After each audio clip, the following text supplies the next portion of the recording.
Story number 1. The snowstorm hit just as the sun was beginning to set. I had been on the road for hours, heading toward a remote cabin my friend had rented for a weekend getaway. We had planned this trip for months, a peaceful retreat in the middle of nowhere to escape the chaos of city life. But as the snowflakes started to fall in thick sheets, I began to regret our decision to travel on such a dangerous night. I was about an hour away from the cabin when I noticed that the roads were becoming slick, the snow piling up faster than the plows could clear it. The wind was picking up too, swirling the snow into drifts that made it impossible to see more than a few feet in front of me. My car's tires struggled to grip the road, and every few minutes I would slip sideways. It wasn't long before I found myself at a standstill, unable to move forward. There was no point in trying to drive any further. I had passed a small roadside inn about a mile back and decided to turn around and take refuge there for the night. At least I would be off the road and out of the worst of the storm. I hoped the place would be warm and welcoming. The inn was old, its wooden frame weathered by time, with a single light shining through the windows. The sign outside had a faded glow, the letters hard to read open.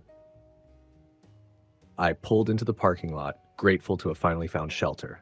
Inside, the air was warm, and a fire crackled in the corner hearth.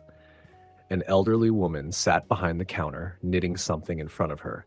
The smell of fresh-baked bread and something spicy filled the air, a stark contrast to the icy cold outside. She looked up as I entered, and her face softened into a welcoming smile. "Well, hello there. You're the only one to make it through the storm tonight," she said, her voice thick with the accent of someone who had spent their life in the mountains. I sighed in relief. "I wasn't sure I would make it," I admitted, shaking the snow off my coat. "The roads are getting bad."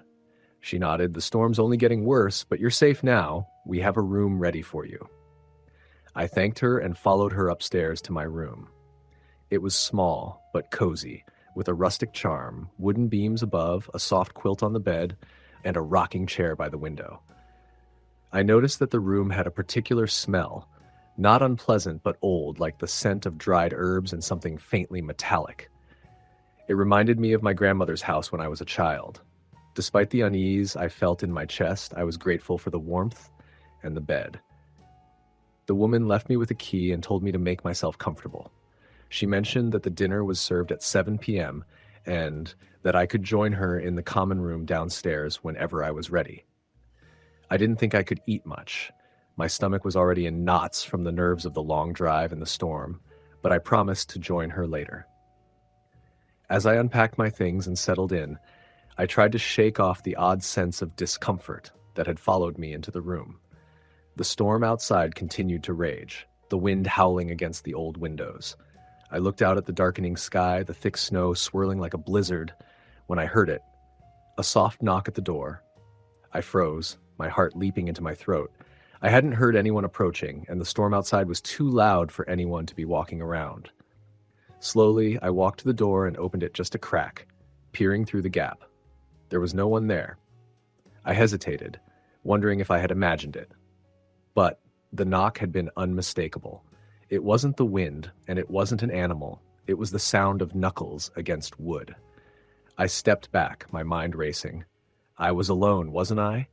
The innkeeper had said I was the only guest. I checked the hallway, but it was empty. Only the sound of the wind outside filled the space. I locked the door again, trying to convince myself that I was just being paranoid. It was probably the wind, I thought, or maybe I had simply heard something from the inn below. At 7 p.m., I ventured downstairs for dinner. The woman had prepared a simple meal, roast chicken, mashed potatoes, and a bowl of steaming vegetable soup. The fire in the hearth gave the room a soft, amber glow, and the shadows from the flames flickered on the walls. She greeted me with a warm smile. "So what brings you out this way?" she asked, pouring me a glass of water. I hesitated, unsure how to respond. There was something about her that made me uneasy, but I couldn't quite put my finger on it. "I needed a break from the city," I said, trying to sound casual. "I've been wanting to get out here for a while." She nodded thoughtfully. "Yes, it's a good place to get away from the hustle and bustle, but it's also a place of memories, sometimes memories that don't rest easy." I didn't understand what she meant, but I smiled politely, trying to steer the conversation in a different direction. As I ate, the storm outside grew more intense. The wind rattled the windows, and the snow piled up so quickly that I could hardly see outside. The woman and I didn't talk much after that.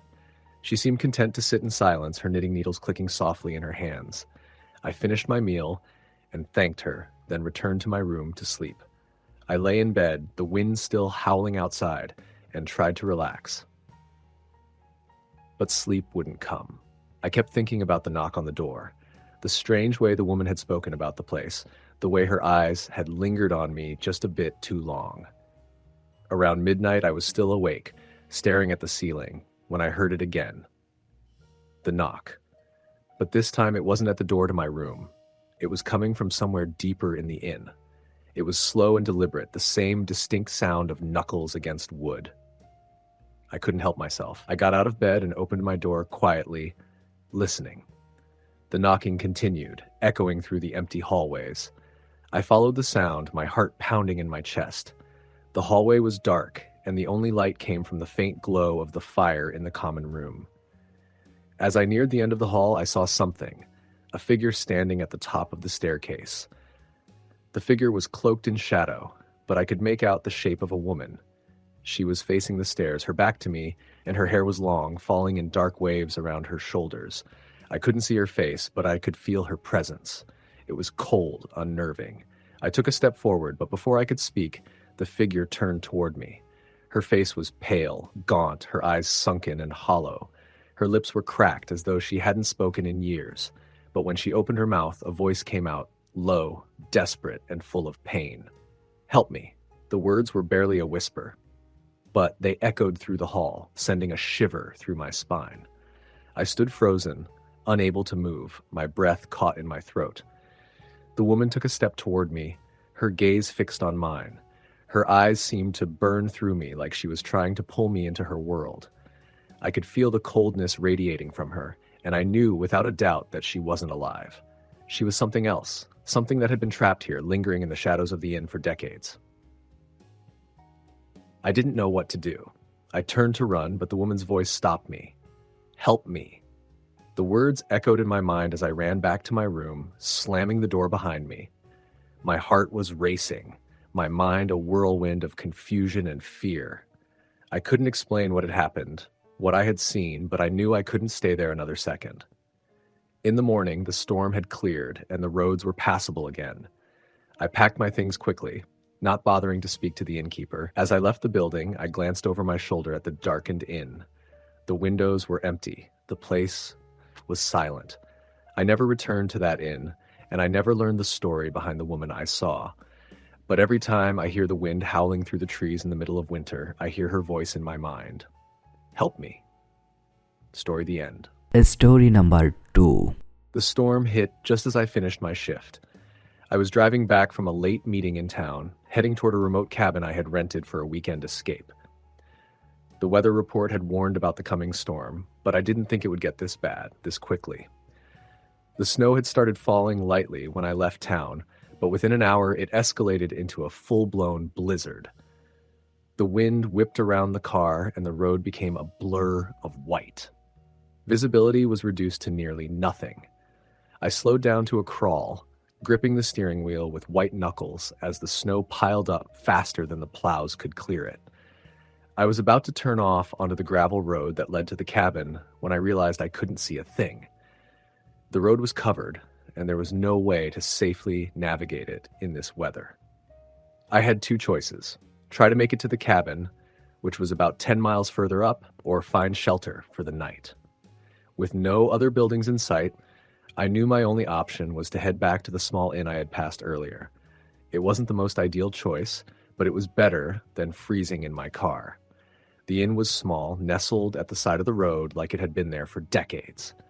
The windows glowed dimly, and the sign was half obscured by snow. I pulled into the driveway, not knowing if it was even open. The cold seeped through my coat as I got out of the car and hurried toward the front door. It creaked open when I pushed it, and the warmth that greeted me felt like heaven after the biting cold. A woman stood behind the counter. She was older, her hair streaked with gray, but her smile was welcoming. Didn't think anyone would be coming in tonight, not with the storm like that, she said, her voice warm. You're lucky. We've got one room left. Thank you, I said, relieved. The roads up ahead are too dangerous. I was hoping you'd have something available.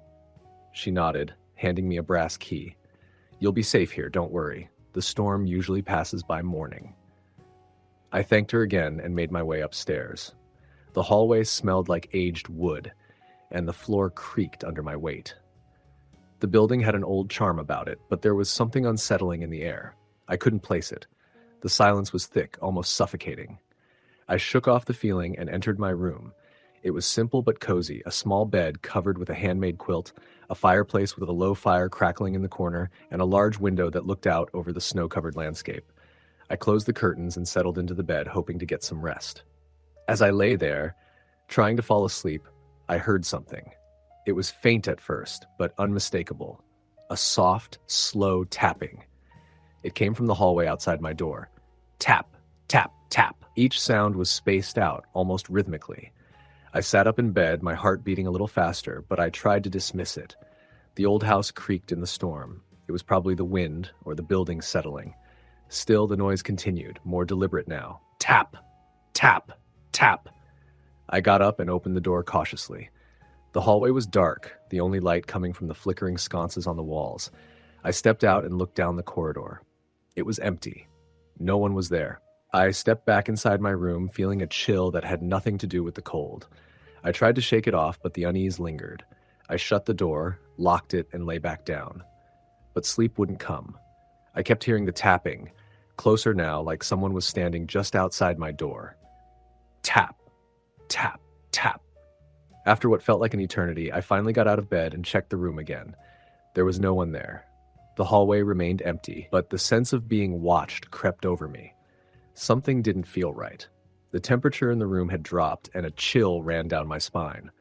It wasn't just the storm outside. It was something else. I didn't sleep much that night. Every time I closed my eyes, the tapping returned. By morning, I was exhausted, but the storm had cleared. The snow had stopped falling, and the world outside was covered in a blanket of pristine white. I gathered my things, eager to leave the inn behind. The innkeeper was at the counter when I came downstairs. "Good morning," she said, offering me a bright smile. "I hope you were comfortable." I hesitated before responding. The events of the night were still fresh in my mind, but didn't want to seem like I was overreacting. "It was fine," I said, trying to sound casual. "Quiet, though, a little too quiet." She raised an eyebrow, her smile slipping slightly. "Oh, yes. It gets quiet this time of year. Too quiet, sometimes." I didn't ask what she meant by that, but I noticed a subtle shift in her demeanor. She was no longer the welcoming innkeeper I had met the night before. There was something distant in her eyes. As I headed for the door, she stopped me. "Just so you know," she said quietly, her voice a little lower, "there's a story about this place. It's been passed down for generations. Some people say it's just a rumor, but others swear it's true." I turned to look at her, but she had already turned back toward the counter, her hands busy with something. "What story?" I asked, though I wasn't sure I wanted to hear it. She didn't answer right away. For a moment, I thought she hadn't heard me, but then she spoke, her voice soft but clear. "Some say there's a ghost here, a woman who died during a storm many years ago. She's never left. Every January, when the snowstorms roll in, she comes back. She taps on doors, looking for something." Her voice trailed off, and she looked at me with a strange, almost apologetic expression. "It's probably just an old tale, but I thought you should know." I didn't ask any more questions. I just nodded and left, the story lingering in my mind. It wasn't until months later, when I returned to that area for another trip, that I learned more about the inn. I had passed by it again, now an abandoned building, and I stopped to take a closer look.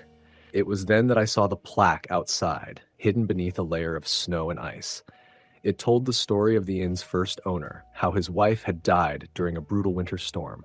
She had been found in the hallway, just outside the room where I had stayed, her hand frozen in a perpetual knock on the door. I don't know why I went back that day.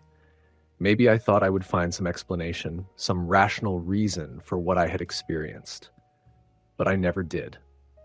I don't think I ever will. Every January, when the storms roll in and the wind howls through the trees, I still hear the tapping, and sometimes, just sometimes, I feel the cold touch of a hand on my shoulder. Story the end. Story number 3.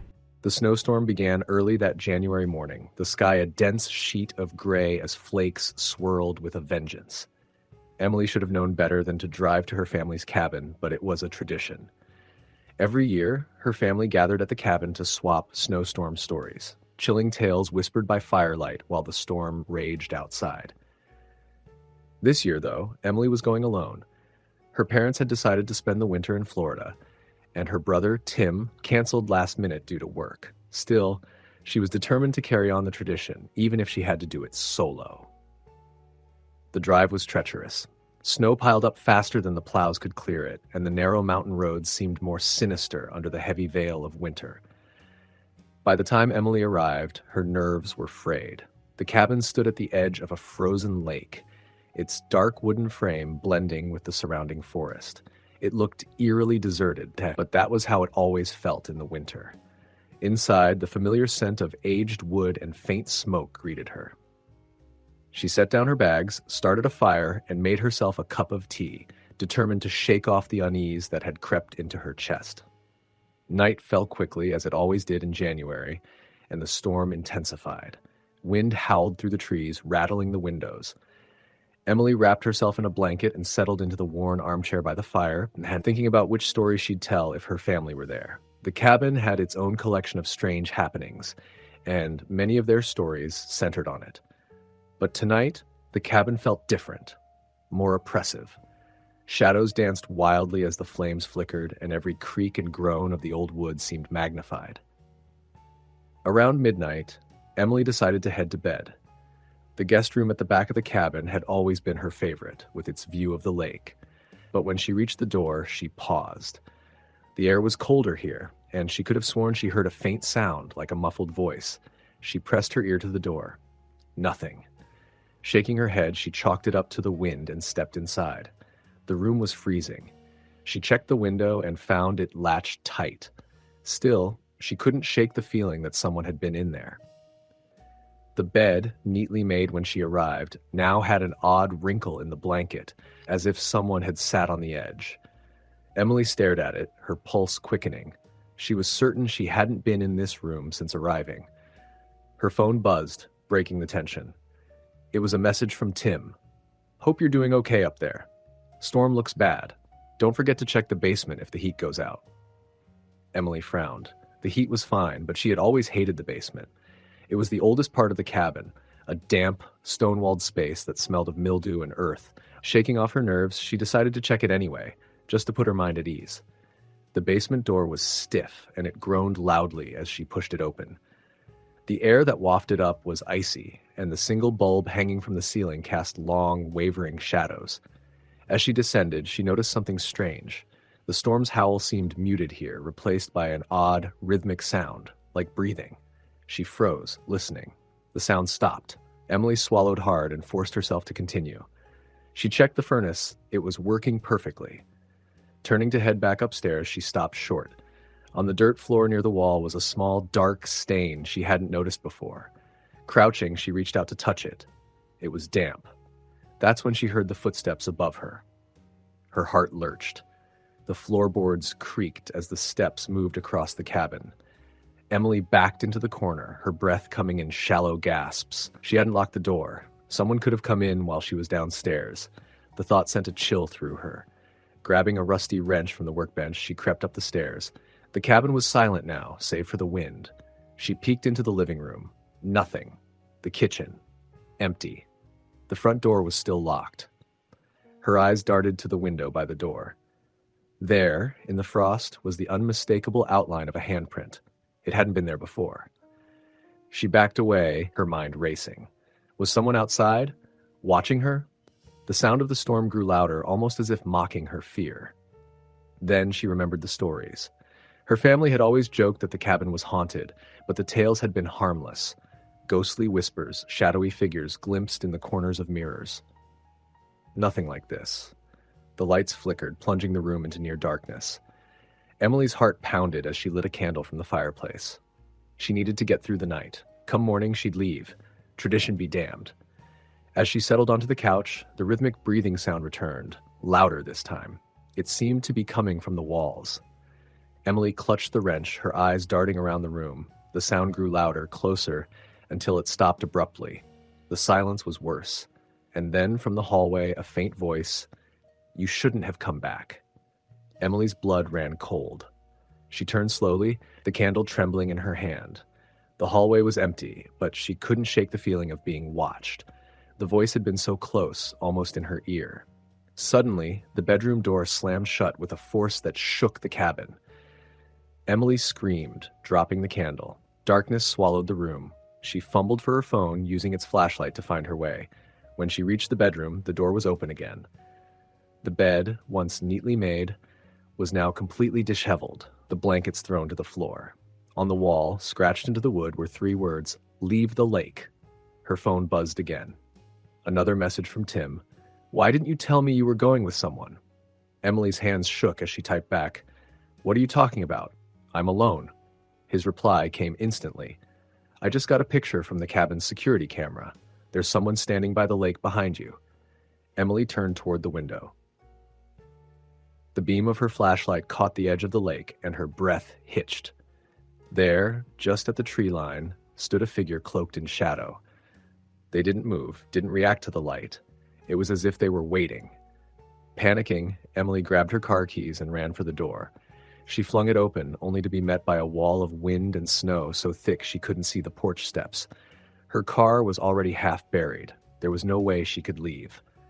The figure by the lake was gone. Slamming the door shut, she turned to find the living room completely dark. The fire had gone out, and the cabin was eerily quiet. The only sound was her own ragged breathing. She retreated to the couch, clutching the wrench like a lifeline. Hours passed in tense silence, the storm relentless. Just when she thought she might be imagining it all, the rhythmic breathing returned, this time right behind her. She spun around, the flashlight illuminating empty space. But then she saw it, a shape in the corner, darker than the shadows around it. Slowly, it began to move toward her. The last thing Emily saw before the light went out was a pale, translucent face staring into hers, its lips curling into a smile. Story the end. Story number 4. The January snowstorm hit with a suddenness that left no room for hesitation. By the time Ben reached the cabin, the wind had already picked up, and the once crystal-clear skies had turned into a blanket of swirling white. The weather forecast had predicted snow, but not like this. It was the kind of storm that seemed almost alive, as though the snowflakes had teeth biting and stinging the skin. Ben had hoped to make it to the cabin early, to avoid the worst of it, but that wasn't how it went. The roads had become slick with ice, and by the time he saw the familiar silhouette of the cabin through the trees, the storm was in full force. Ben had rented the cabin for a weekend getaway, needing a break from the hectic pace of his job in the city. His friends had warned him about the place, joking that it was haunted, but Ben had brushed them off. He wasn't the type to believe in ghosts or any other supernatural nonsense. A cabin in the woods was just a cabin in the woods. He parked his truck by the side of the road and trudged through the thick snow toward the door. His breath puffed out in front of him, disappearing quickly into the storm, and his boots sank into the snow with every step. The cabin was small, a weathered log structure with a stone chimney. There were no neighbors nearby, just trees and more trees, stretching for miles. It was peaceful, the kind of place Ben had been craving. The cabin smelled like wood smoke when he stepped inside, the warmth from the fire already crackling in the hearth. Ben had brought his own supplies, snacks, a few bottles of whiskey, a couple of books, but as he set his bag down and surveyed the room, something about the place felt off. It was hard to put his finger on it. The walls were adorned with old photographs, faded and yellowed with age. They were mostly of people Ben didn't recognize, all staring somberly at the camera. A shiver ran down his spine, but he dismissed it as the cold creeping in.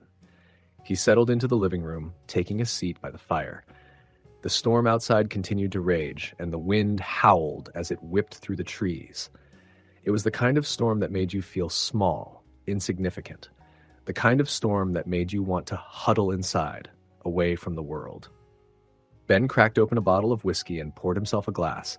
The warmth of the alcohol spread through him, easing some of the tension that had settled in his shoulders.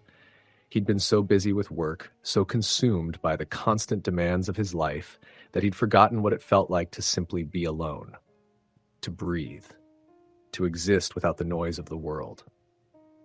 It wasn't long before Ben heard the first knock. At first, he thought it was just the wind, the storm battering against the walls of the cabin. But then it came again, louder this time.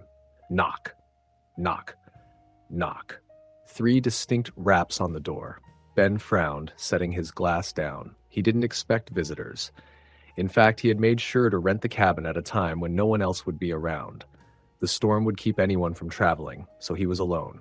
At least, that's what he thought. He stood up and made his way to the door, his boots crunching on the wooden floor.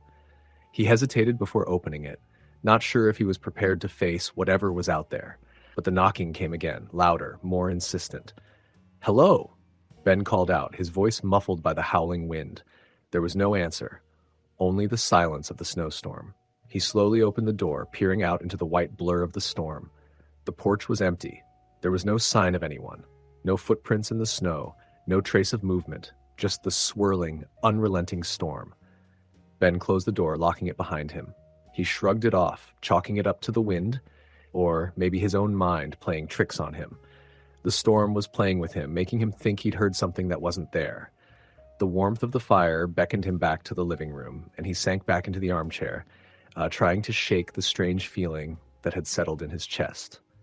He poured another glass of whiskey, his mind drifting, trying to ignore the unsettling feeling that lingered. The storm raged on outside, but he couldn't relax. Something was wrong. The knocking came again. This time it was different. It wasn't at the door, but at the window. Knock, knock, knock. 3 sharp raps against the glass. Ben's heart skipped a beat. He stood up quickly, his pulse racing, and moved to the window. He didn't know why, but he had to see. He had to know what was out there. He pulled the curtains back, and for a moment, all he saw was the swirling white of the storm, the wind tearing through the trees. But then, just beyond the reach of the light from the cabin, he saw something. A figure, standing in the snow. It was tall, its features obscured by the snow and the darkness, but it was unmistakable. A figure standing in the storm, unmoving, as if it were waiting for something. Ben's breath caught in his throat, and his skin prickled with a chill that had nothing to do with the cold air. His first instinct was to close the curtains and pretend he hadn't seen anything. But the figure remained there, motionless, as though it were staring right at him. The knocking came again. This time, it wasn't just at the window. It was all around him. At the door, at the windows, at the walls. Tap, tap, tap. The sound echoed in the small cabin, louder with each knock, until it felt as though the house itself was shaking under the pressure. Ben's mind raced. He had to get out. He had to leave. But the storm outside was too fierce. He couldn't make it through that. And besides, the figure was out there. What if it was waiting for him? He grabbed his coat and boots, his hands trembling as he tried to gather his bearings. The fire in the hearth crackled behind him, its warmth now a distant memory. His heart was pounding in his chest, and he couldn't seem to catch his breath. His eyes kept darting to the window where the figure remained, unmoving. The knocking grew louder, more frantic, until it seemed as though it were coming from inside his own mind. The door slammed open with a violent gust of wind. Ben spun around, eyes wide, and froze. There, standing in the doorway, was a figure. A woman. Her face was pale, her eyes wide and staring, her mouth twisted into an eerie, unnatural smile. She was covered in snow, her clothes soaked through, her hair matted with ice. She looked at Ben with those cold, dead eyes, and he couldn't move. He couldn't breathe. "Let me in," she whispered, her voice soft and cold, as if it were carried on the wind itself. Ben took a step back, his breath coming in ragged gasps. He couldn't speak. His mind was blank, his body frozen in fear. The woman stepped closer, her movements slow, deliberate, as if she were gliding across the floor. "Let me in," she repeated, her voice growing louder, more insistent. And then, before Ben could react, the storm outside seemed to roar louder than ever, and the figure vanished into the wind. The knocking stopped. The house was silent. Ben stood there for what felt like an eternity, his heart pounding in his chest, his body trembling. He slowly moved to the door, checking the locks once again, and glanced out the window. The storm raged on, but there was no sign of the woman, no trace of her ever being there. The rest of the night passed in a blur. Ben didn't sleep. He couldn't. He stayed by the fire, listening to the storm and the occasional creaks of the old cabin. The knocking didn't come again, but the image of the woman's face remained in his mind, her cold, dead eyes staring at him, waiting. By morning, the storm had passed. The snow was still falling, but the worst of it had moved on. Ben left the cabin as soon as he could, the image of the woman haunting his every step. He never spoke of it to anyone. Who would believe him? And who would want to? As he drove away from the cabin, the trees loomed over him, and he couldn't shake the feeling that even now, she was still out there, waiting. Story, the end. Story number 5. The snowstorm arrived earlier than predicted. It wasn't the first time, of course. Winter storms in the mountains could be unpredictable, but this one seemed unusually violent. I had been driving for hours, heading back from a work trip in a neighboring town. The weather had taken a turn for the worse just as I left, but I thought I could make it home before it got too bad. I should have known better. The wind picked up quickly, throwing snow in every direction, so thick that the road became nearly invisible. My car's headlights barely cut through the swirling white mass. I had considered pulling over and waiting it out, but the thought of being stuck on the side of the road, exposed to the elements, didn't seem much better than pressing forward. Then, through the blizzard, I saw it. A small, dimly lit building, standing alone at the side of the road. The sign outside was obscured by snow, but it was clear enough that it was an inn. A flicker of hope stirred in me. I needed shelter, and I needed it now. I pulled into the snow-packed driveway and made my way to the front door, stumbling slightly as the wind howled at my back. The door opened with a creak, and the warmth that rushed out was a relief. The woman behind the counter looked up with a surprised smile, her thin glasses perched low on her nose. She was older, probably in her 60s, with thin, graying hair pulled back in a neat bun. "Well, you're brave to be out in this weather. We don't get many travelers this time of year," she said, her voice warm despite the storm outside. "You're welcome to stay the night. We've got a room ready." I nodded gratefully, relieved to be inside. I wasn't sure if it was the weather or something else, but there was a strange unease that settled over me the moment I stepped inside. The room was quiet, too quiet, and the air was thick with the smell of old wood and something faintly musty. Still, I didn't think much of it. I was just grateful to be out of the storm. The woman handed me a key to a room upstairs and showed me the way. As I walked down the narrow hallway, I noticed the silence was almost oppressive. No creaking floorboards, no humming of appliances. It was as if the inn were holding its breath.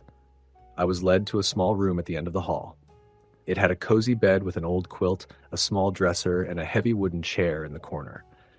The fire in the fireplace crackled faintly, casting dancing shadows on the walls. Despite its smallness, it was comfortable, and I could feel my tension easing away as I unpacked my bag. After a while, I decided to make my way back downstairs for dinner, hoping the warmth and food would help calm my nerves. I passed through the quiet hall again, the same oppressive silence surrounding me. At the bottom of the stairs, I found the innkeeper sitting at a small table by the fire, knitting something with wool. She looked up when I entered, and her face broke into a welcoming smile. "Here for a bite to eat?"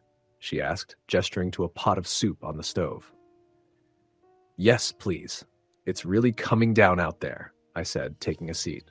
She nodded, ladling some soup into a bowl and handing it to me. "The storm can be brutal this time of year. People get stuck out here sometimes. I'm sure you're happy to have made it here." "Definitely," I said, trying to relax into the moment. I didn't expect the storm to hit this hard. I was worried I might end up on the side of the road.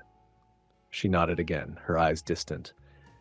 "It can be dangerous out there, especially for those who aren't familiar with the area. This inn's been here for many, many years. It's seen its share of travelers." Her tone was a bit too casual, and I sensed an odd weight behind her words. I tried to push the thought aside, but something about the way she spoke made me feel as if she knew something I didn't. "Did the inn always have guests, even during storms like this?" I asked, trying to ease into the conversation. "Oh, we've always had visitors. Over the years, the faces change, but the storms, they never do, she replied, a slight smile on her lips. Her eyes, however, remained fixed on the fire. I didn't know how to respond to that, so I simply nodded and ate in silence. The soup was good, simple, but it did little to ease the growing sense of unease that I had been feeling ever since I entered the inn. I couldn't put my finger on it, but there was something unsettling about the place. It wasn't the building itself. It was old, but not in a creepy way. It was the atmosphere, the feeling of being watched. I was almost relieved when the meal came to an end. Well, the innkeeper said as she cleared the dishes, you should get some rest. Storms like this can be draining. I agreed and made my way back up the stairs. The quiet of the hall seemed even more pronounced now, and I couldn't shake the feeling that something was off. I passed my room and noticed that the door to the room next to mine was slightly ajar. It was dark inside, but the door was cracked open enough for me to see the faint glow of a fire from the hearth. I stepped closer, hesitating for a moment. Curiosity gnawed at me. Why was the door open? I didn't remember seeing anyone else when I arrived. Just as I was about to knock on the door, I heard a faint sound. Footsteps, slow and deliberate, coming from inside. They weren't heavy like someone walking across the floor. They were light, like the shuffle of slippers. I quickly stepped back and, pressing myself against the wall, my heart racing. The footsteps stopped, and for a long moment there was only silence. I waited, holding my breath. The door remained still, the only sound the crackling of the fire from within. And then, suddenly, the door creaked open a little wider, just enough for me to see inside. The firelight cast strange shadows on the walls, and the room seemed to grow darker the longer I stared. There was something, or someone, standing by the window. A figure, though I could barely make out its features. It was tall, and its shape seemed distorted, almost blurred. I could feel my pulse quickening. I wanted to run, but my legs felt frozen, as if the figure was keeping me rooted to the spot. I took a shaky step back and turned to leave, but just before I did, I heard the faintest whisper, a voice, soft and breathy, coming from the room. Help me. I couldn't explain it. It was barely audible, yet it felt like it was right beside me. The voice was desperate, filled with a deep sadness, and it sent a cold shiver through my body. I backed away quickly, my heart hammering in my chest. I didn't know what to do. I stood there in the dark hallway, too terrified to go back into my room, yet unwilling to confront whatever was in that room. It was as though the inn itself was holding a secret, one I wasn't meant to uncover. I didn't sleep that night. Every time I closed my eyes, I heard that whisper. Help me. The wind howled outside, but it was the voice from the room next door that echoed in my mind. In the morning, I left before dawn, not even bothering to speak to the innkeeper. I didn't want to know any more. I didn't want to hear any more stories about this place. I just wanted to be gone. As I left, I glanced back at the inn. The storm had passed and the snow was beginning to settle, but something still lingered in the air, something that made me want to run as far as I could. I didn't return to that place. I never went back to find out who or what had been in that room. The road that led to the inn had been closed off after that winter, and the inn itself was abandoned. It seemed no one else had stayed there since, and I wondered if it had always been that way. And every January when the snowstorms come, I still hear that whisper in the wind. Help me.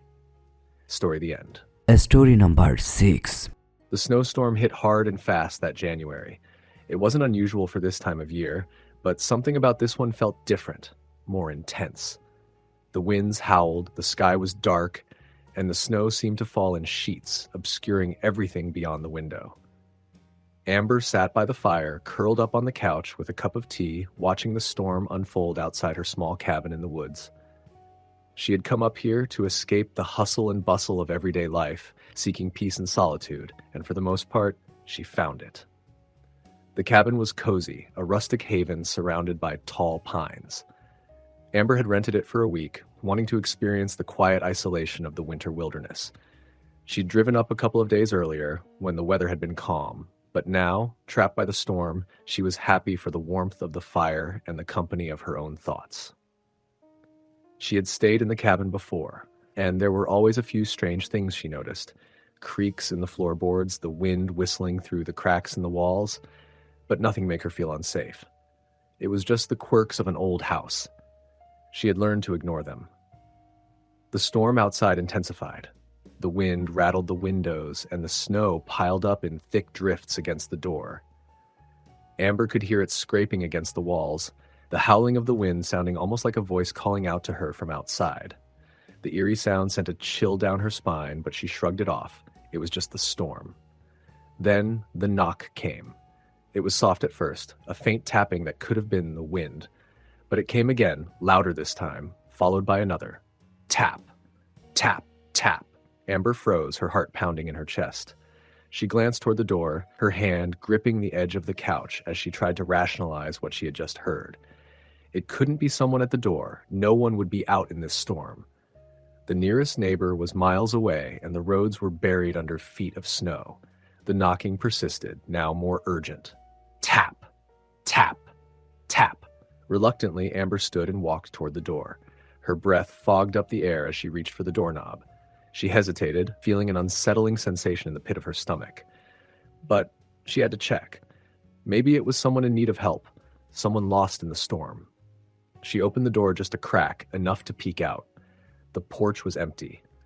The snow continued to fall in heavy sheets, obscuring everything in the yard. There was no sign of anyone, no footprints in the snow, no figure standing in the storm. She looked around, scanning the area, but everything was eerily still. Shaking her head, Amber closed the door, locking it behind her. She stood there for a moment, feeling a strange sense of unease settle over her. The wind outside had grown louder, and the howling was now mixed with the occasional thud of snow falling from the trees. She sat back down by the fire, but the warmth couldn't chase away the feeling of being watched. The knocking had rattled her, and she couldn't shake the image of someone standing outside, just beyond the reach of the door. As the hours passed, the storm grew even more intense. The lights flickered once, then twice, before going out completely.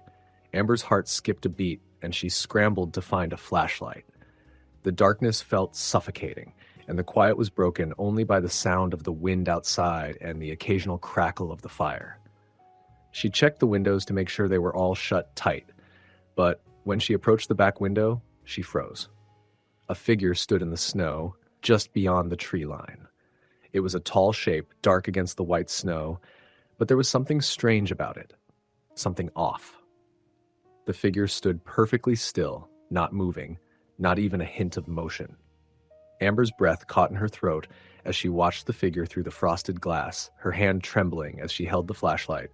She squinted, trying to make out any details, but the snow obscured everything, and the figure was shrouded in darkness. It wasn't just that the figure was standing there. It was the way it didn't move. It was as if it had been planted there, frozen in place. A chill ran down Amber's spine, and she quickly pulled the curtain shut. Her heart pounded in her chest, and the breath caught in her throat. She couldn't explain what she had seen, but she knew she hadn't imagined it. The knocking started again. This time, it wasn't at the door. It was at the window, the same window where she had just seen the figure. Tap, tap, tap. Amber rushed away from the window, her pulse racing. The house felt too small, too cramped, as if the walls were closing in on her. She quickly moved to the other windows, checking to see if the figure was still there, but when she looked outside, everything was silent. The storm had swallowed up the world. The trees were bent low under the weight of the snow, and the snow was falling in thick, soft layers, covering the ground in an endless sea of white. It was as if the figure had never been there. But the knocking continued. Tap, tap, tap. Amber's mind raced as she tried to make sense of what was happening. She couldn't explain it. She thought about the cabin's history, whether there had been any previous tenants or rumors of strange occurrences, but she couldn't recall anything. The cabin had always been rented out to those who wanted a quiet getaway. Nothing about it seemed haunted. Nothing about it had ever felt off. Yet now, everything felt wrong. The knocking didn't stop. It came from all sides of the house, as if someone were walking around, tapping on the windows, the doors, the walls. Amber didn't know how long she stood there, listening to the knocking, feeling as though she was trapped in some terrible dream. Her mind felt foggy and her vision blurred. The cold from the storm seeped through the walls, and the temperature inside the cabin dropped dramatically. She could see her breath in the air. Just as she was about to call for help, to do anything to break the silence, the knocking stopped. And then the voice came. It wasn't loud. It wasn't even clear. But it was unmistakable. A whisper just on the edge of hearing. "Let me in." Amber's blood ran cold. Her throat constricted, and her hands shook uncontrollably. She couldn't move. She couldn't breathe. The voice had come from somewhere outside, from beyond the walls, and the words repeated over and over in her mind. "Let me in. Let me in." She grabbed her phone, hands shaking so badly that she could hardly dial. The storm had knocked out the signal, and the battery was almost dead. No help would be coming. The wind howled outside louder than ever, and the temperature continued to drop. Amber knew she was alone. She had always been alone. But she was no longer sure that she was the only one in the cabin. The knocking started again, more frantic now, relentless. Tap, tap, tap. It wasn't just at the windows anymore. It was on the walls, on the door. Amber pressed her back against the farthest wall, her heart hammering in her chest, her breath coming in short, sharp gasps. The storm raged on outside, but inside, it felt as though the house had been consumed by an icy, suffocating stillness, and the knocking would not stop. Story number 7. The wind howled outside the cabin, carrying the icy sting of January's fury. Thick snowflakes swirled through the night, blanketing the forest in an oppressive silence. Inside the cabin, 4 friends huddled around a crackling fire, their faces illuminated by its flickering glow. They'd come for a weekend of skiing and snowboarding, expecting laughter, camaraderie, and the crisp thrill of fresh powder. But as the snowstorm intensified, cutting off all communication and trapping them in the remote mountain cabin, their excitement turned to unease. "What's the worst snowstorm story you've ever heard?" Emily asked, her voice breaking the tense silence. She tucked her knees to her chest, a woolen blanket wrapped tightly around her.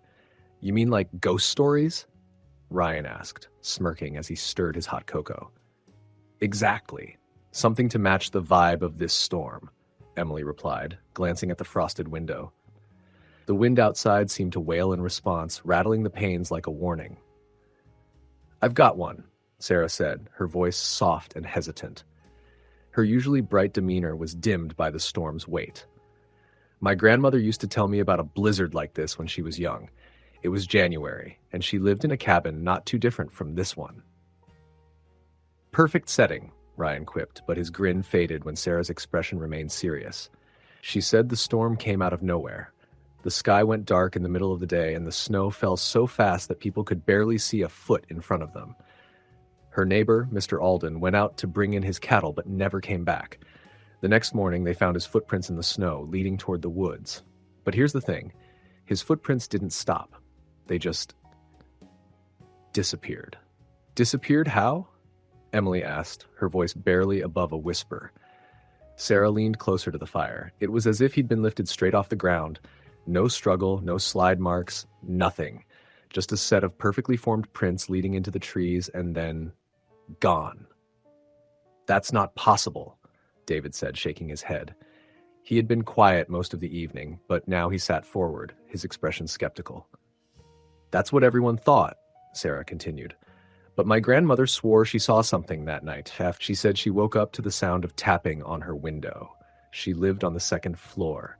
When she looked outside, she saw a man standing in the snow, his head tilted at an odd angle, staring up at her. She said his eyes weren't right." "What does that mean?" Emily asked, clutching her blanket tighter. "They weren't human," Sarah said, her voice trembling. "They were like shards of black ice. She swore it was Mr. Alden, but not him, like something had taken his shape." She closed the curtain and prayed until morning. When she finally looked outside, the snow below her window was untouched. No tracks, no signs anyone had been there. The fire crackled, punctuating the silence that followed Sarah's story. The wind outside seemed to pick up, moaning through the trees like a mournful ghost. "That's creepy," Ryan admitted, his bravado fading. "But it's just a story, right?"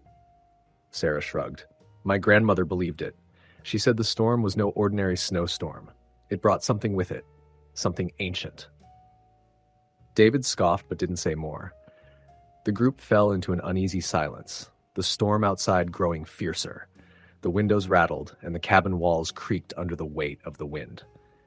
Hours passed, and one by one, the friends retired to their rooms, their earlier excitement replaced by a gnawing tension. Emily was the last to leave the fire, extinguishing the embers before climbing the stairs to her room. She barely slept. The storm's relentless howling seemed to seep into her dreams, filling them with shadowy figures and icy whispers. When she finally drifted into a fitful slumber, it was short-lived.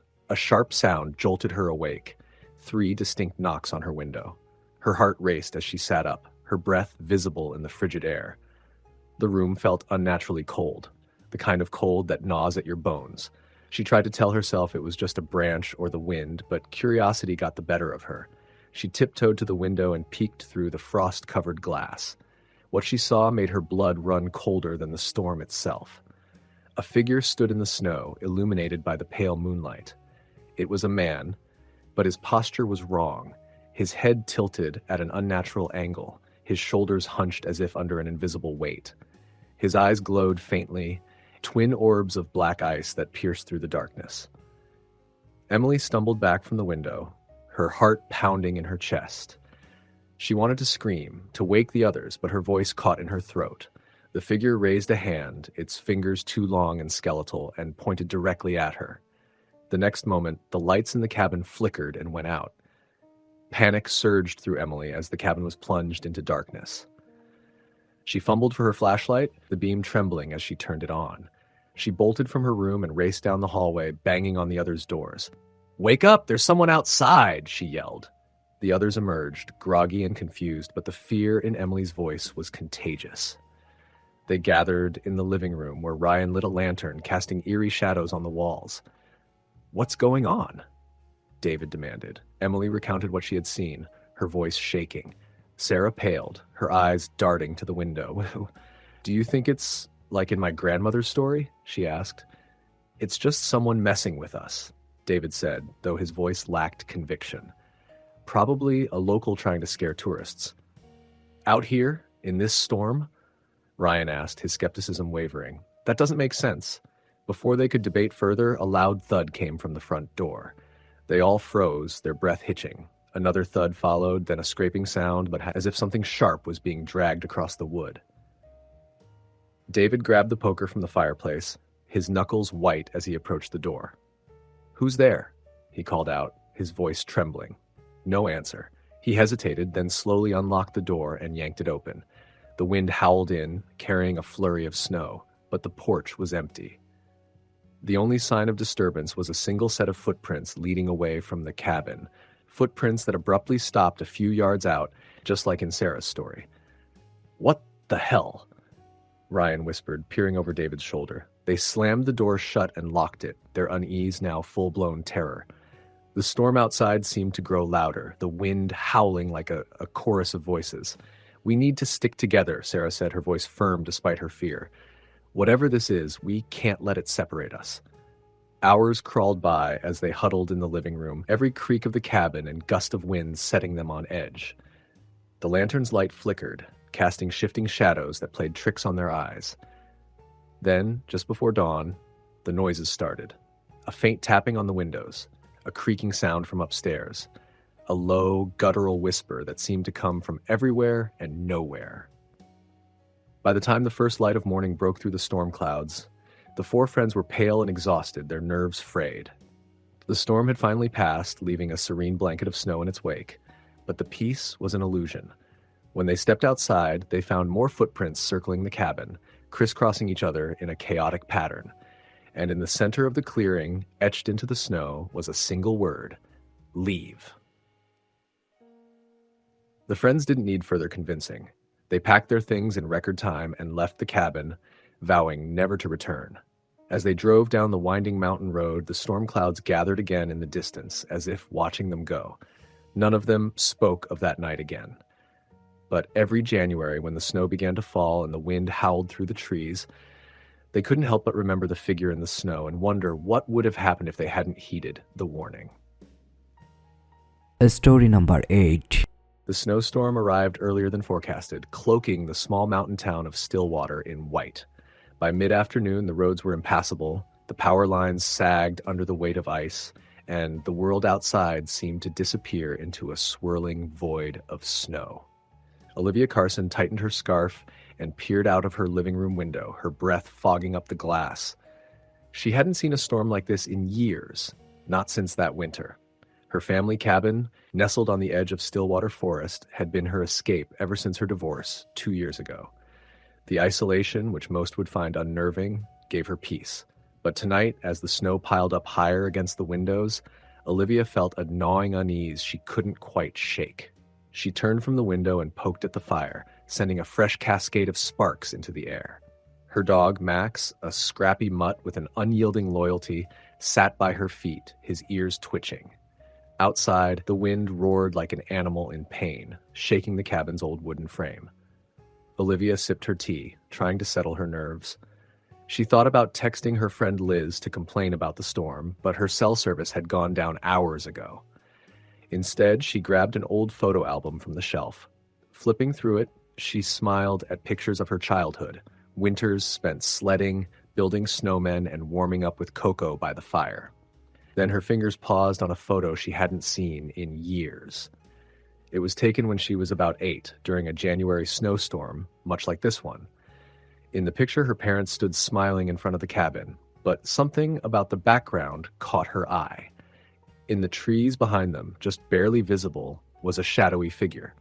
It was too blurred to make out any details, but Olivia felt a chill that had nothing to do with the cold. She remembered that winter vividly. It was the year her parents had whispered about strange things happening in the forest. Missing animals, unfamiliar tracks in the snow, and the night she'd woken up to see her mother standing by the window, staring out into the storm with a look of pure terror.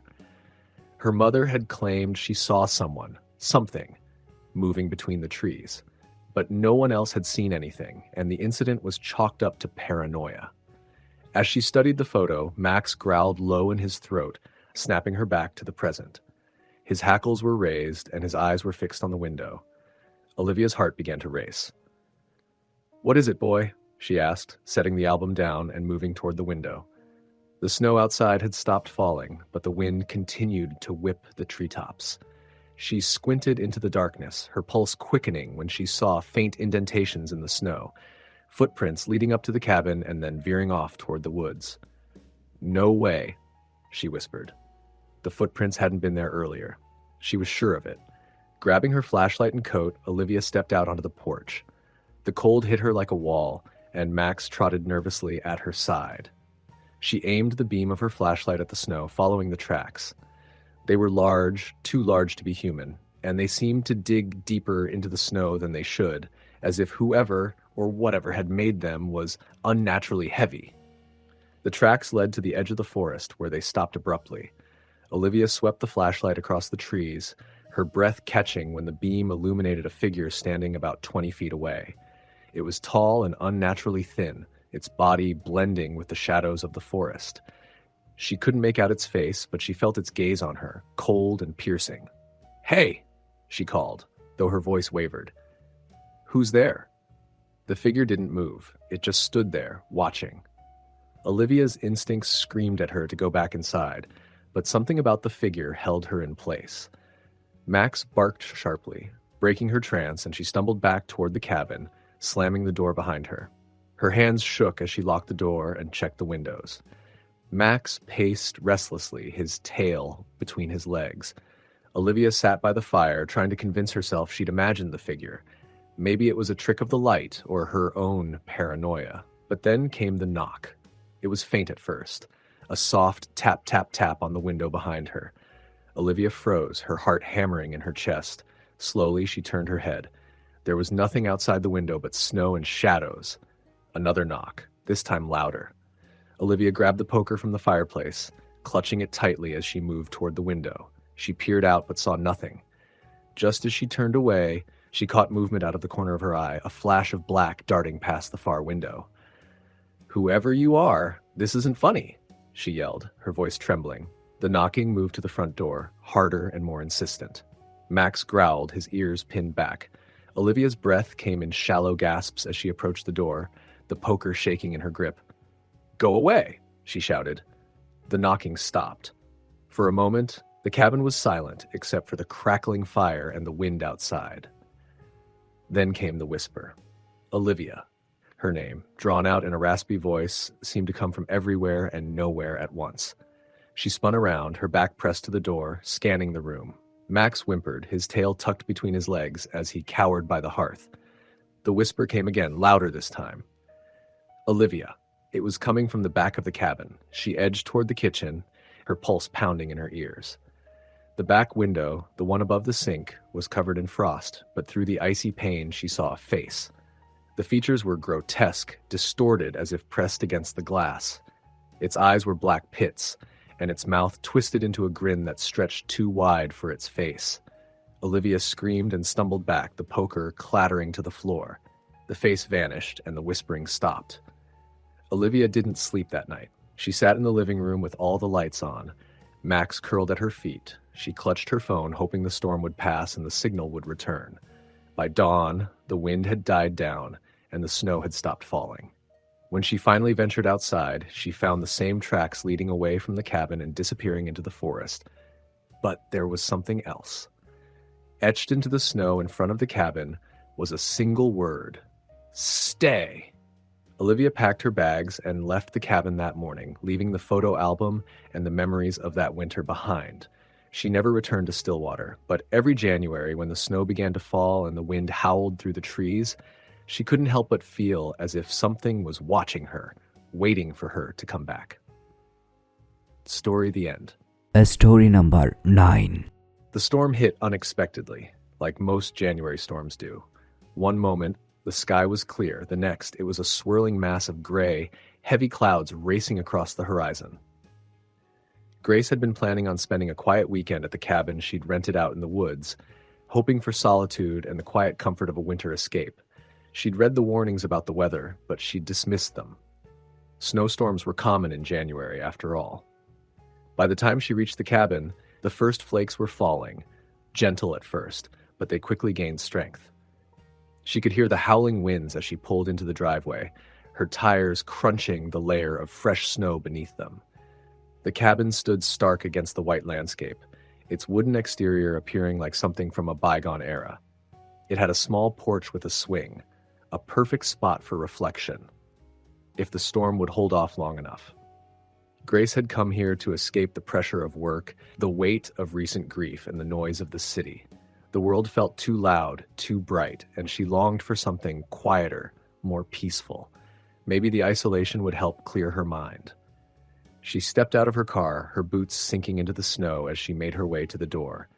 The keys were under the mat as the host had promised, and the cabin smelled of pine wood and the faint scent of an old fireplace. Inside, it was cozy, with thick curtains hanging over the windows, blocking out the worsening storm. The fire crackled softly in the stone hearth, and Grace settled into an old armchair by the window, watching the storm grow more violent as the hours passed. The snow began to pile up outside, swirling in the wind, turning the night into a blur of white. There was something almost surreal about it, the way the world outside seemed to disappear into the storm. The lights flickered once, then twice, before finally settling in a dim, steady glow. Grace sat back, cradling a cup of tea, feeling the weight of exhaustion press against her. Around 10 p.m., the power finally went out.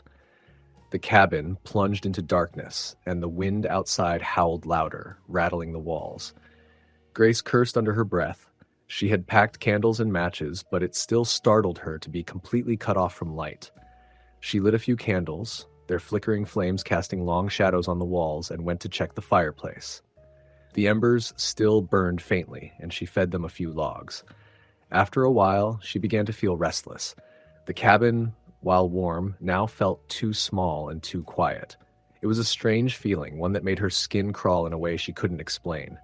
It was as though something was just beneath the surface of the silence, something that wanted to make its presence known. The wind was no longer comforting. It seemed like a warning, a signal that something wasn't quite right. Grace's mind wandered to the history of the cabin, which she'd learned about from the host's welcome letter. It had been in the family for generations, passed down through the years, and it had been one of the first cabins built in the area. According to the letter, it had a reputation for being a quiet, peaceful place. The host had mentioned that it had a bit of history, but Grace hadn't thought much of it. She wasn't the type to believe in ghost stories or superstitions. That was until she began to hear the sounds. At first it was faint, barely audible over the wind, a soft thump, then another. It came from upstairs, just above where she sat. Grace stiffened, setting her tea down, listening. She tried to reason with herself. It was an old cabin, the kind with creaky floors and walls that groaned with age. It was nothing, she told herself. But then the sound came again.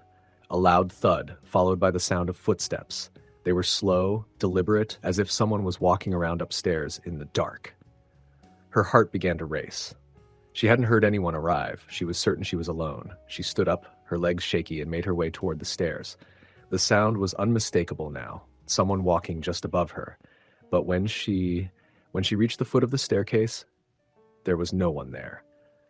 The room was still. Her breath quickened, and she backed away from the stairs. "It's just the house settling," she repeated to herself, but it didn't sound convincing anymore. The storm outside continued to rage, the wind tearing at the house, and the floorboards creaked under her feet as she returned to the armchair. The fire was still flickering, but now the shadows seemed to stretch unnaturally long, like they were reaching for her. The sounds upstairs stopped for a few minutes, and Grace tried to calm her nerves. She turned on the small radio on the kitchen counter, but all it produced was static. She checked her phone, but there was no signal, and then it happened again. This time, the thumping noise was louder, a series of rapid footsteps as if someone was pacing quickly across the floor. The sound was coming from the hallway upstairs near the guest bedroom. Grace stood frozen, unable to move, her mind racing with possibilities. She thought of the host's letter again, the history of the cabin, the mention of guests in the past who had left, sometimes never to return. A cold draft seeped through the cracks of the door. Her breath came in short bursts and the chill crept up her spine. She couldn't stay here. Not like this. She had to leave. She grabbed her coat, her keys, and rushed to the door, only to find that it wouldn't open. The wind was fierce outside, but the door was stuck, jammed somehow. Grace tugged on the handle, panic rising in her chest. There was no way out. The footsteps returned, closer this time. A whisper followed them, barely audible but unmistakable. "Leave." Grace spun around, eyes darting toward the stairs. The voice was faint, but it was there, so close, as if someone was standing behind her, breathing down her neck. She ran for the stairs, her feet pounding the old wood beneath her, but the upstairs was dark, darker than it should have been. The shadows seemed to swallow everything, and she could hear the creaking of footsteps just beyond her reach. "Leave," the voice whispered again, and she could feel it, a cold breath against her skin. Grace stumbled back, her heart hammering in her chest. She didn't know what she was running from, but she didn't care. She had to get out. The door finally gave way with a loud crack, and she stumbled outside into the snowstorm. The wind whipped around her, but she didn't care. She could barely see, but she didn't need to. She ran through the snow, her breath misting in the cold air, her legs aching, until the cabin disappeared behind her, swallowed up by the storm. Hours later, Grace finally found shelter in a nearby lodge, and the next day the storm subsided. She tried to return to the cabin to collect her things, but when she arrived, the place was locked up tight. The windows dark and still. The host said the cabin had been vacant for weeks. There had been no one there. But Grace knew what she had heard, what she had felt. Something had been in that house. Something had whispered to her, telling her to leave. Story the end. Story number 10. It was a bitterly cold January night when Sarah decided to drive up to the old family cabin in the mountains. The snowstorm had already started, soft and steady at first, but the forecast promised it would grow worse as the night went on. Still, the cabin was a place she had always found solace in, its quiet, isolation, and familiarity. It was exactly what she needed after a stressful year. Sarah was used to the weather up here. She'd spent many winters in the cabin growing up. The drive was long, but nothing she couldn't handle. With her car packed and the road ahead coated in a light dusting of snow, she set off just after sunset. The forecast had warned of an intense storm, but Sarah wasn't in a hurry. She figured she'd arrive, settle in, and enjoy a warm fire until the storm passed. The road wound through thick trees, the branches heavy with snow. Soon, the headlights of her car began to reflect off the snow-covered ground, making it almost blinding to drive. As the wind picked up, she could feel the car slipping a little on the icy patches, but the road was mostly clear, and she pressed on. About an hour into the drive, the storm picked up speed. The snow began to fall in thick, wet clumps, obscuring the road ahead. The wind picked up, gusting past her car in violent bursts. She slowed her speed, cautiously watching the road. The swirling white mass outside made her feel a little disoriented, as if the world itself was being swallowed up by the storm. She knew she was getting close to the cabin. Her phone had no service up here, and there wasn't much else in the area except for the old cabins and some scattered houses far apart.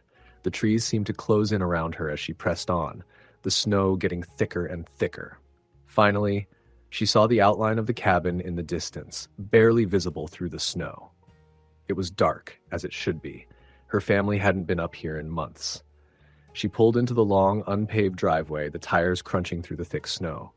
The wind howled like a wolf, but she was home.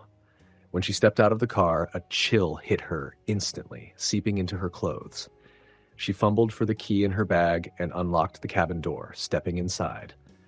The familiar, musty smell of the place enveloped her: wood, dust, and cold air. She turned on the lights, the old bulbs flickering before casting a dull yellow glow throughout the room. The fireplace stood unused, with a pile of old firewood waiting. She shed her coat and settled in, turning the heat up and starting a fire. The logs crackled as the warmth of the flames began to spread through the room. She let out a relieved breath, feeling the exhaustion from the drive begin to fade. Sarah had always loved this cabin. It was a retreat from everything: the noise, the demands, the chaos of the world outside. She unpacked her things and settled into an old chair by the fire, sipping on a cup of tea, watching the storm rage outside. The storm seemed to be intensifying, the wind now howling fiercely against the windows. Sarah pulled the blanket from the back of the chair and wrapped it around herself, trying to shake off the cold that had crept into her bones. The night stretched on in an eerie silence, the only sound the crackling of the fire and the howl of the wind outside. The snowstorm seemed to be relentless, but Sarah felt secure inside, her mind slowly beginning to drift as she relaxed into the chair. It was then that she heard it. A faint noise, a light tapping coming from the kitchen. She glanced toward the dark hallway, thinking it was just the house settling, the wind pushing against the walls. But the tapping persisted, slow and deliberate, a rhythmic knock, knock, knock, knock. Her heart quickened. She stood up, suddenly alert, but there was no one in the kitchen.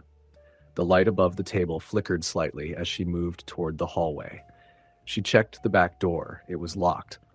The windows were all sealed shut. No one had come in. Still, the tapping continued, steady as before, now seeming to come from the walls themselves.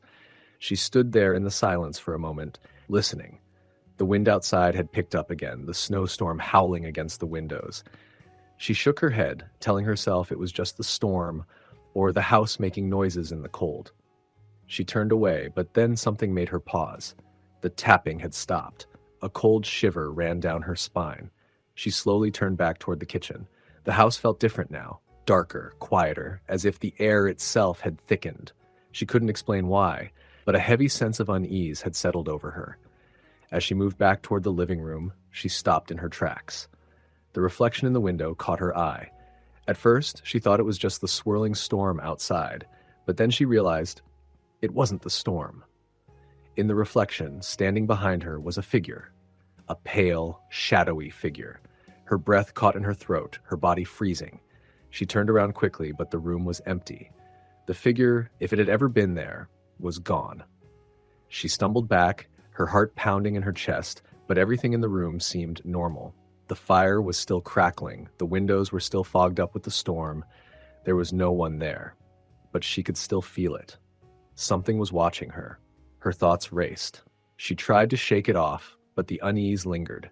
She had been coming to this cabin for years, and never had she felt anything like this. The wind outside seemed to grow louder, and the storm seemed to intensify, but it felt different now, more oppressive, like it was pressing against the house, trying to get inside.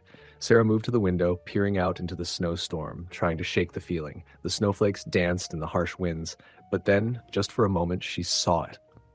A figure, standing just outside the cabin, half hidden in the swirling snow. A figure standing still. It wasn't anyone she knew. Her pulse quickened and she stumbled back from the window. The figure was gone, disappeared back into the storm, but her mind raced. She was alone here. There was no one else up in the mountains. No one could have walked out in that weather. She turned, her legs weak, and glanced toward the hallway again. The noise had started again. The faint tapping, louder now, like someone was knocking on the walls. Knock, knock, knock. Her breath caught, her mind trying to process it. She backed away slowly toward the door, her eyes scanning every corner of the cabin. She couldn't stay here. Not now. She had to leave. She didn't care about the storm. She needed to get out. But as she reached for the door, something caught her eye. On the wall next to the coat rack, there was a dark smear, a handprint. It wasn't there before. Her heart slammed in her chest. The cold, icy air swirled through the cabin, the wind shrieking louder than ever. She turned to face the door, but it wouldn't open. No matter how hard she pulled, it was stuck. Something was keeping her in. The tapping came again, faster, louder now. The walls themselves seemed to vibrate with the sound. Her eyes darted to the windows, but the storm outside had grown more intense. She couldn't see anything. She couldn't think straight. She backed away from the door and turned toward the stairs. It was as if the house itself was alive now, pressing against her, suffocating her. The air was cold and thick with something she couldn't name. A soft whisper reached her ears, a voice that seemed to come from nowhere, yet everywhere. It was a woman's voice, faint, distant, yet chillingly clear. Leave, now. And then, as quickly as it had started, the house fell silent. The storm howled outside, but the tapping had stopped. The presence was gone. For a moment, Sarah stood in the silence, unsure whether she had imagined it all. But the fear in her chest told her otherwise. She ran out the door. The snowstorm raged outside, but Sarah didn't care. She didn't look back as she made her way through the blinding whiteness, her heart pounding in her chest. It was only when she reached her car that she dared to turn around. The cabin loomed behind her, dark and silent, standing against the storm. And in the window, she saw it. Someone was watching her from the inside. She didn't wait. She got in her car and drove away, not stopping until she was miles from the cabin. The storm finally passed in the early hours of the morning, but Sarah never returned to the cabin. Some places, she realized, were never meant to be revisited. Story the end.